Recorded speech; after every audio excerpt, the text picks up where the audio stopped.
Bon, en 2016, on discutait ici, dans mon séjour avec Laurent, et puis il me dit, toi, il te faudra un simulateur, il te faudrait un cockpit, quoi.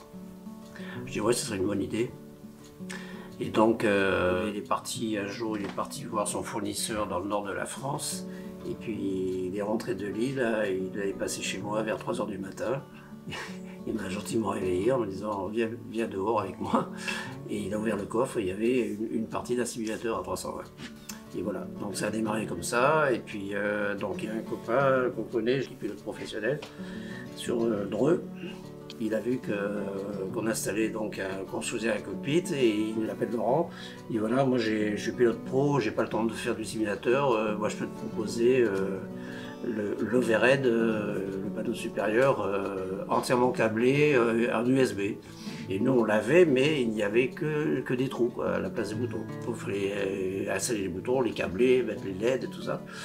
Et donc là tout était ok, donc ils nous a proposé un prix très intéressant. Et on est allé le chercher, on est parti à 4 h du matin de la Canon, on est arrivé à Dreux, puis on est reparti avec l'overhead et d'autres éléments du cockpit qu'il n'avait pas besoin, le MIP, le pédestal sans les gaz, sans les MCDU. Malheureusement, ils les avaient vendus une semaine avant. Je pense qu'on a pu avoir un prix intéressant. Et 6 ordinateurs.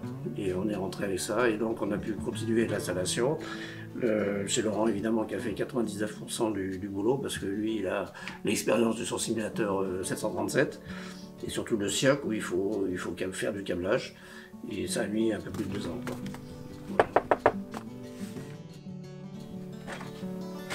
Polo. Oh mon Lolo. Comment ça va? Ça va bien. Allez, rentre. Alors la simulation, ça a commencé pour moi, je devais avoir 16 ans ou 17 ans, peut-être un peu moins, j'en ai 47 maintenant. La première version de Flight Simulator, avec des ordinateurs pourris, avec peu de mémoire, avec peu de... C'était encore en noir et blanc, pour les plus vieux se souviendront. Et très vite, je n'avais marre de toucher à la souris, j'avais envie de toucher les boutons, j'avais envie de faire mon cockpit, et il n'y avait rien qui existait, absolument rien, ça n'existait pas, c'était un rêve plutôt qu'autre chose. Et quand ça a été possible, quand il a commencé à y avoir des premières choses qui sont sorties, c'était le balbutiement, il fallait faire ses circuits imprimés, il fallait faire ses switches, il fallait faire ses panels, il fallait tout faire. Et ben je m'y suis mis. Je m'y suis mis un beau soir et j'ai commencé par le MCP, la pièce maîtresse du 737, parce que c'est un appareil qui me plaît énormément. Et à partir de là, de l'encodage, du SIOC, de la galère, des fils, du câblage, de la programmation. Et je suis arrivé à ça. Un petit cockpit, donc maintenant c'est la 10e année que je suis dessus. C'est jamais fini, c'est toujours en transition, c'est toujours quelque chose à faire, c'est parfois une usine à gaz, parfois on le déteste et parfois on adore ça. Mais quand on est assis et qu'on fait vrombir les moteurs, il n'y a pas de meilleure sensation au monde que ça. PLC, préparez-vous à l'atterrissage.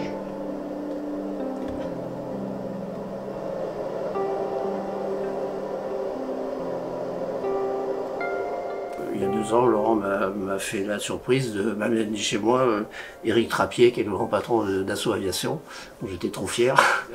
Et donc il est venu à la maison, il a signé un petit truc ici. Et puis après, on a des super potes qui viennent, il y a Dorian, Dylan, ils viennent. Dorian est venu 6 fois ici déjà. Donc voilà, pour voir son petit polo.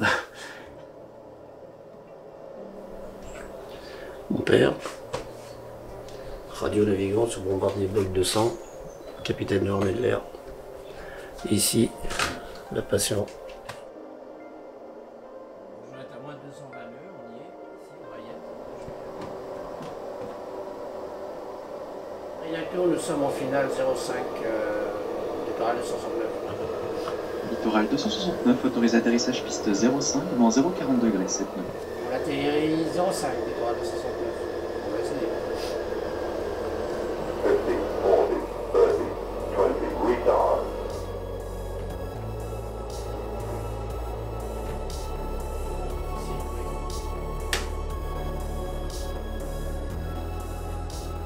Polo, c'est mon copain, c'est ma vieille, c'est un type que j'ai rencontré au surf club, c'est quelqu'un qui faisait du surf avant tout, qui faisait la simulation, j'en faisais dans mon coin, et puis on s'est rencontrés comme ça.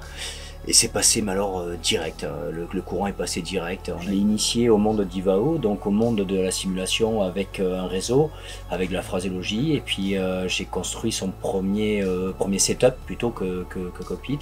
Et puis après, la suite de l'aventure, ça a été de lui faire un cockpit, une vraie surprise pour lui, mais lui monter un cockpit de 320 quoi. Il y a encore un truc possible, hein? Ouais, possible. Ah ouais. Je suis à version 2. Là, je suis sur Montpellier avec l'excellente chaîne de Pessim là qui est. Ouais, la fameuse scène que j'ai, moi. J'attends vite Bordeaux qui va arriver. Mais celle-là. On a fait connaissance en 2004 et il m'a dit qu'il voulait construire un cockpit. Il est arrivé au club un jour, fou de joie, quand il m'a montré son panel de son MCP. Et donc, pour moi, j'ai suivi toute la construction de son cockpit. J'étais en admiration, quoi. C'est un mec incroyable. Et puis surtout, il est d'une générosité, une gentillesse incroyable. Le cockpit, il l'a construit pour moi, pour me faire plaisir, en fait. C'est ça qui est incroyable, quoi.